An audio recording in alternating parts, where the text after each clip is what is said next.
My wife asked for a divorce because I got a vasectomy without telling her. She was pregnant when she found out.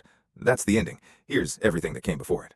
We'd been married 5 years. From the beginning, she wanted children. I did too, until I watched what trying to have them actually cost her. 3 miscarriages in 2 years. The first, she cried for a week. The second, she went quiet. The kind of quiet that settles into a person and doesn't fully leave. The third, I held her in a hospital corridor while she made sounds I still hear in the middle of the night. Each time, before we even got home, she'd say the same thing. "We'll try again." And each time, I nodded, because I didn't know how to say what I was actually thinking. I can't watch this happen to you again.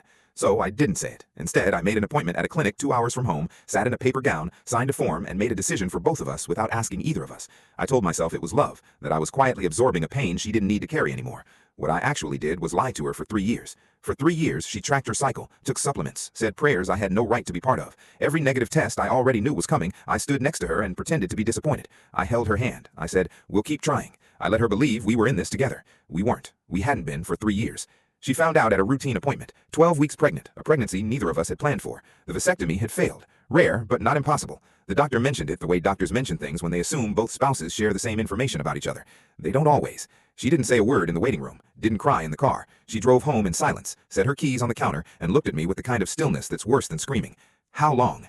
3 years. I tried to explain. I told her about the miscarriages, as if she hadn't been the one inside them. I told her I was afraid, as if fear erases what you owe someone. I told her I did it because I loved her.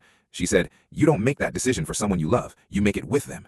I had nothing left after that, because she was right. She requested a DNA test before the divorce was finalized. After 3 years of being quietly lied to, she needed the one thing I'd taken from her, certainty about her own life. The results came back. The baby was mine. I thought that might change something, that it might buy me enough grace to be heard. It didn't. The betrayal, she said, wasn't the procedure. It was realizing you decided alone, while I grieved, while I hoped, while you watched and said nothing. She filed anyway.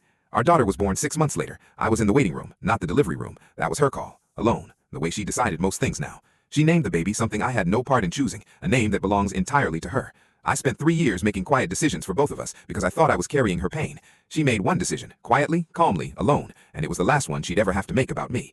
I finally understood the difference.